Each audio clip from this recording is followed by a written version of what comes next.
Welcome to Everyday English Channel. I'm Sarah, and this is my co host, Michael. Today, we're sharing a story that will help you learn real English while having some fun. This was the worst first date I've ever been on, and it just kept getting worse. Oh, no, what happened? This sounds terrible already. I'm telling you, Michael, it was like everything that could go wrong went wrong. But it's actually a great story for our listeners to practice English with. You'll hear lots of useful phrases about dating, feelings, and social situations. Perfect. Okay, so tell us everything. How did this disaster start? Well, it all began when I was using a dating app. You know how it is. You swipe through photos, read a few sentences about someone, and think, maybe this could work. Right, yeah. Dating apps can be tricky. So I matched with this guy named David. His photos looked good. He seemed normal, had a nice smile, said he loved traveling and cooking. We chatted for about a week, and he seemed really sweet and funny. That sounds promising so far. I thought so too. He suggested meeting at this nice Italian restaurant downtown. I was actually excited. I spent an hour getting ready, picked out my favorite dress, did my makeup carefully. I was nervous, but the good kind of nervous, you know? Absolutely. First date butterflies. Exactly. I arrived at the restaurant 5 minutes early and I was sitting at our table, feeling optimistic. Then I saw someone walking toward me and I thought, that can't be David. Uh-oh, that's already a bad sign.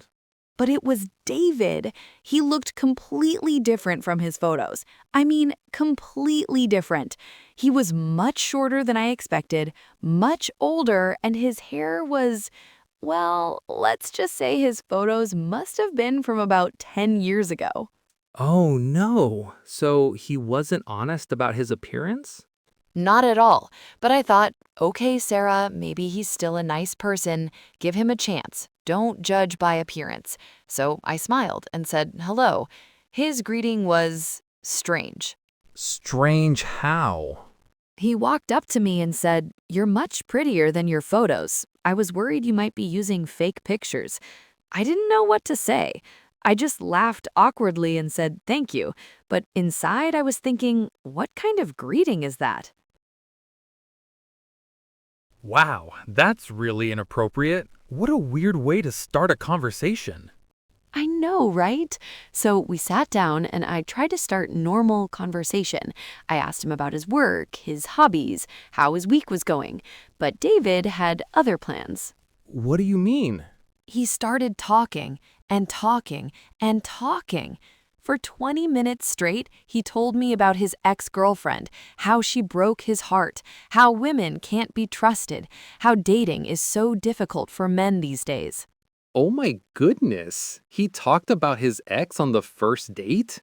For 20 minutes, I sat there nodding politely, but I felt so uncomfortable.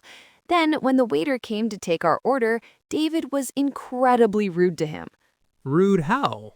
The waiter asked what we'd like to drink, and David said, "Can't you see we're still looking at the menu?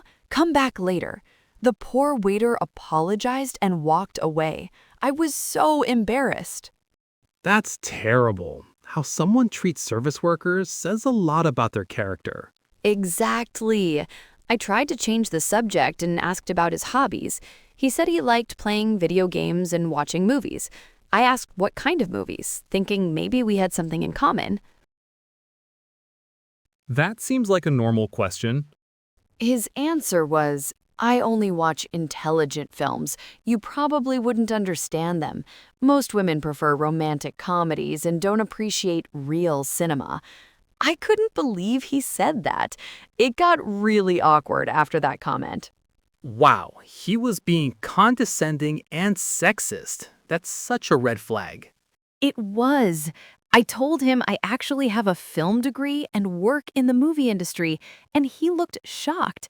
But then he doubled down and started explaining why my opinions about movies were probably wrong because I was too emotional to understand them objectively.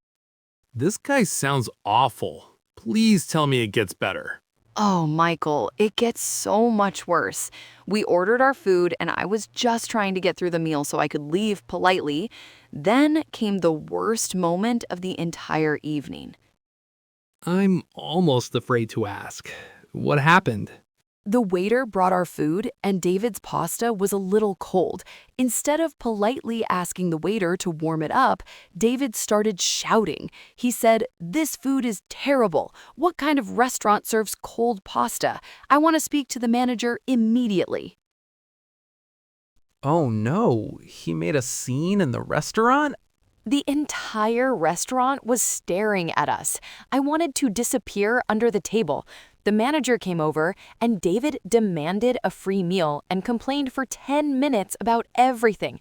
The service, the food, the atmosphere, even the music was too loud, according to him. That's so embarrassing. I would have wanted to hide too. But wait, there's more. After all that drama, when the bill came, David looked at it and said, "Since I didn't enjoy my meal, I think you should pay for dinner. After all, you wanted equality, right?" He asked you to pay after he caused all that trouble? That was my limit. I stood up and said, "Excuse me, I need to use the restroom." I walked to the back of the restaurant, found the waiter, apologized for David's behavior, and paid for my own meal. Then I left through the back exit. You escaped through the back door? That's brilliant. I had to. I called an Uber from the parking lot and went home. I felt so relieved to be away from that situation. I never wanted to see David again. Did he try to contact you after that? Oh, yes. He sent me angry messages saying I was rude for leaving, that I had no manners, and that I would never find a good man with my attitude. I blocked his number immediately. Best decision ever. Good for you. You handled that perfectly. What a terrible experience, but at least now it's a funny story. Exactly, and it's perfect for teaching English because there are so many useful expressions. Let's review some vocabulary from my story for our listeners. Great idea. Let's start with dating vocabulary. First, blind date. This means meeting someone for the first time on a date, usually arranged by someone else. A dating app is an application on your phone for meeting romantic partners. A red flag is a warning sign that someone might not be a good person to date. Right. And what about expressions for feelings? I felt uncomfortable. It got really awkward. I didn't know what to say.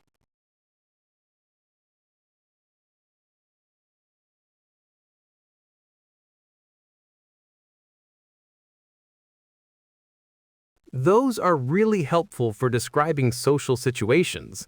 What about first impression?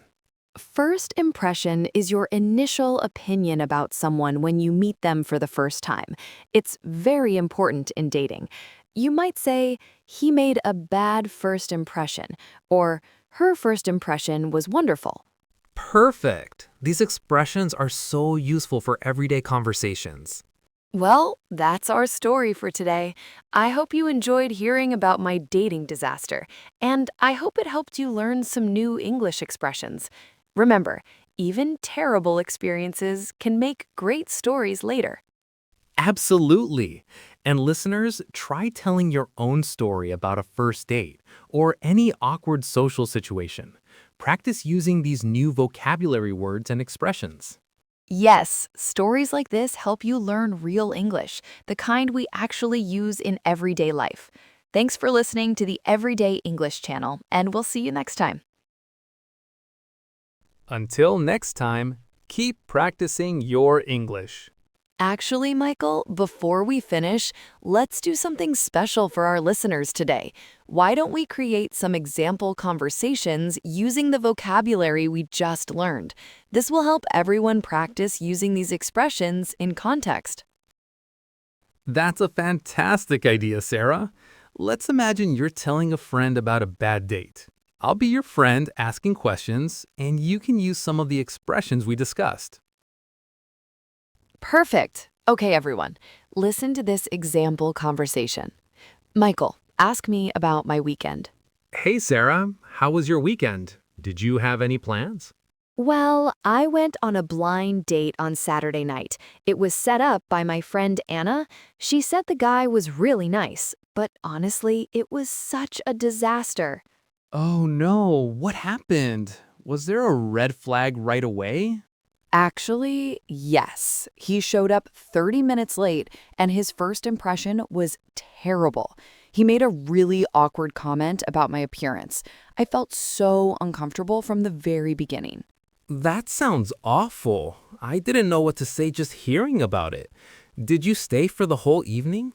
No way. It got really awkward when he started being rude to the waiter, so I made an excuse and left early. Sometimes you just have to trust your instincts and get out of a bad situation. Great example conversation, Sarah. Listeners, did you notice how Sarah used blind date, red flag, first impression, felt uncomfortable, and got really awkward naturally in that conversation? That's exactly how these expressions work in real life. Exactly. Now let's talk about some useful grammar patterns you can use when telling stories about social situations. One important pattern is using the past continuous to describe what was happening when something else occurred. Right. For example, I was sitting at our table, feeling optimistic, when I saw someone walking toward me. The past continuous describes the ongoing action, sitting and feeling, while the simple past describes what interrupted it, seeing David approach. Here's another example from my story. I was trying to start normal conversation when David started talking about his ex-girlfriend. This pattern helps you show how one action interrupted another. It's very useful for storytelling. Let's also look at some great expressions for describing emotions and reactions that appeared in Sarah's story. These will help you express your feelings more naturally in English. When I said I wanted to disappear under the table, this is a colorful way to express extreme embarrassment. You can also say, I wanted to crawl into a hole, or I wished the ground would swallow me up. These expressions show you were very embarrassed. And remember when Sarah said, "That was my limit"? This means you've reached the point where you can't tolerate something anymore. You might also hear, "That was the last straw," or "I've had enough." These all express that someone has reached their breaking point. Since we're talking about dating situations, let's share some practical advice for our listeners who might go on dates with English speakers. Michael, what are some important things to remember? Great question. First, be yourself and speak honestly. Don't worry if your English isn't perfect. Most people appreciate the effort you're making to communicate in their language. Ask questions about their interests and share your own experiences. And remember, good conversation is about listening as much as talking. Pay attention to how they treat other people, like servers or store clerks. This tells you a lot about their character. Also, trust your feelings. If something feels wrong, it probably is. Let's talk about some polite ways to end a date early if you're feeling uncomfortable. You could say something like, "I'm not feeling well. I think I should head home." Or, "I have an early morning tomorrow, so I should probably go." These are gentle ways to exit a situation. You could also say, this has been nice, but I don't think we're a good match, if you want to be more direct but still polite. And never feel bad about leaving if someone is being rude or making you uncomfortable. Your safety and comfort are most important. It's also worth noting that dating customs can vary between cultures. In some English-speaking countries, it's common to split the bill, while in others, one person might traditionally pay. Don't be afraid to discuss this beforehand or ask, "How should we handle the check?" That's excellent advice. Also, small talk is very important in English-speaking cultures. Don't be surprised if your date asks about the weather, your weekend plans, or your hobbies. These aren't deep questions, but they help people feel comfortable and get to know each other. Let's talk about what happens after a date. If the date went well, you might send a text saying, "I had a great time tonight. Thank you." If you want to see them again, you could add, "I'd love to do this again sometime." On the other hand, if you didn't feel a connection, you can politely say, "Thank you for tonight, but I don't think we're a good romantic match. I wish you all the best." It's honest but kind. Never just disappear without saying anything.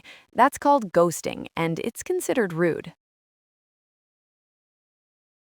This has been such a comprehensive lesson today. We've covered storytelling, vocabulary, grammar patterns, and even practical dating advice. Sarah, what's your main takeaway for our listeners?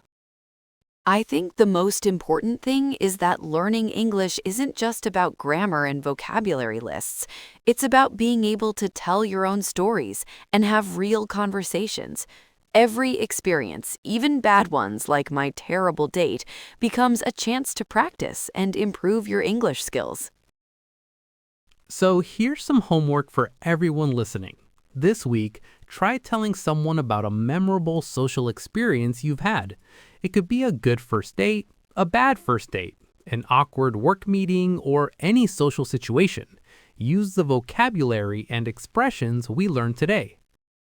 And practice using those past continuous patterns we discussed. Remember, I was doing something when something else happened. This will make your stories much more engaging and natural sounding.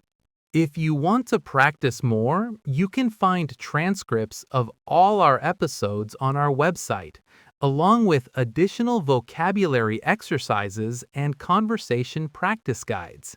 We also have a discussion forum where you can share your own stories and get feedback from other English learners. Thank you so much for joining us today on the Everyday English channel. Remember, every conversation is a chance to improve, every story is a chance to practice, and every mistake is a chance to learn. Keep being brave with your English. Until next time, keep practicing, keep storytelling, and never stop improving your English. See you soon.